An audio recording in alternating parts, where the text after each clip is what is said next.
Ever get swept away by a story? One that feels almost, well, kind of magical. Mm, That's what we're diving into today. yeah. Figuring out how an author can use language to make you really feel what they're saying. Right. We've got these excerpts from a story. It's about this guy, Rodney Roquefort. He's a total workaholic. Oh, But, and this is important, you don't have to be like chained to your desk to relate to this story. I can get behind that. It's more about, finding those sparks of wonder that are hidden in everyday life. Yeah. And the way the author uses language is like the secret ingredient. It's true. The right words can really make a difference. Exactly. Like even just a simple simile can create this connection between the reader and the character. Oh, for sure. Take that line in the first paragraph. Mhm. How's it go? Again. Something like, Rodney's devotion to his job was as unyielding as a bulldog's grip on a juicy bone. Yeah, yeah, I mean, we instantly get Rodney, right? Just from that one comparison. totally. First of all, it's hilarious.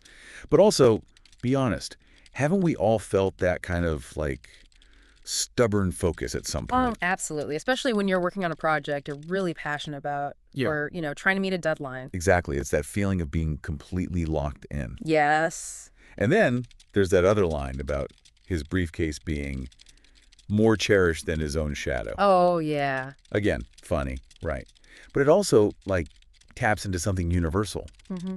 that almost irrational attachment we can have to objects. It's true. We've all got our things. Right. And it makes Rodney relatable. It reminds us that even in this, fantastical story, there's this core of human experience we can all connect with. Exactly. And that emotional connection, it just keeps getting deeper as you read. Like the way the author uses personification. Oh, yeah. The Office almost feels, I don't know, enchanted somehow. How? It's those little details. Like, remember those screens that flickered like restless fireflies? Oh, yeah. I love that. It's not just descriptive, It's like it hints at this hidden energy, this sense that even the mundane can hold a touch of magic. It's like the Office itself becomes a character almost, Yeah, setting the stage for, for the adventure to come. totally. And did you catch how the rain tapped a staccato rhythm on the window panes? Not just rain, but like a whole soundtrack to Rodney's world. I love that. Right. It's so evocative. And it's that soundtrack, that sense of wonder we've been talking about, that takes this thrilling turn when Rodney finally steps through that mysterious door. It's like the author cranked up the magic, Totally. Suddenly, bam, we get these metaphors. But also like a little bit creepy. Oh, for sure. Like that one, the corridor stretched endlessly, like a snake uncoiling into the unknown. I mean, come on, that gives me chills. Right. It's brilliant, actually. That one image, the snake. Yeah. It does so much. You get the visual, right? This endless path, mysterious. Oh, yeah. But then there's that hint of danger, Mhm. the snake thing. Totally. It's alluring but creepy at the same time, which is perfect. That's how stepping into the unknown should feel, right? Exactly. And it's not just what Rodney's seeing either. Yeah. The author talks about this scent of mystery, a heady perfume even. I love that detail. Me too. Oh. But it's enticing and unnerving at the same time. Right. Exactly. It's like by engaging our senses that way, smell in this case, Right.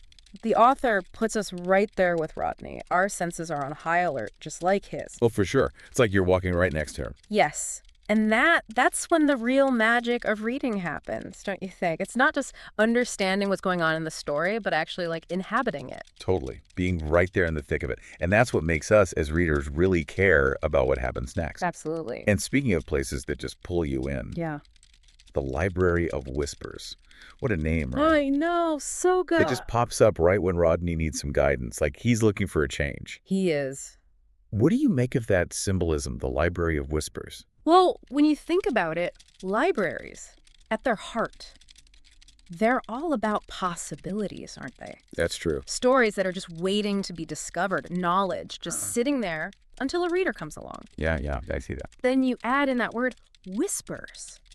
I mean, it adds such a delicious layer of mystery. For sure. It's like the library itself has secrets. Right. Like it's trying to tell Rodney something. It's Exactly. like the library represents choice itself, almost. Which, now that you mention it, feels like a recurring theme in this whole story. Like Yeah. from that first moment, When Rodney finds that envelope, he's constantly having to make a choice. He's at a crossroads. And it all kind of leads up to that last scene, Oh, absolutely. With that door. Yes. that shimmering door. Whatever's beyond it, we don't know. I mean, the author doesn't actually tell us what Rodney finds. Right. And honestly, part of me really loves that. It's a bold choice. I mean, most authors would wrap things up, nice and neat. Totally. Tie it all up with a bow. Exactly. But here we're left hanging. Yeah. But it's effective, don't you think? Oh, yeah. Because instead of just being told how it ends, Right. it's like the author invites us to step through that door. Yes. To imagine our own endings. It's like the story becomes, I don't know, like a springboard or something. Yeah. For our imaginations. That's a great way to put it. We've felt all the emotions, right? Yeah. Experienced that building mystery. Mm. And now it's our turn.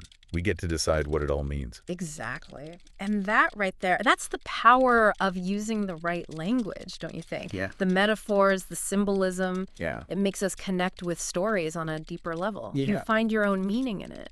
So true. Okay, but I have to ask, what does this all mean for us listening right now? I mean, most of us aren't exactly facing down magical doorways every day. Right, right. Well, for me, I think it's a good reminder that there is wonder out there, like everywhere. If you just know where to look for it, Oh, I like that. just pay attention to those little details, and don't be afraid to embrace a little mystery. And most of all, make those choices that lead you to your own library of whispers, whatever that looks like for you. That is beautifully said. Thank you. So listeners, as you go about your day, we'll just leave you to ponder those whispers and possibility. Until next time, keep exploring and keep diving deep.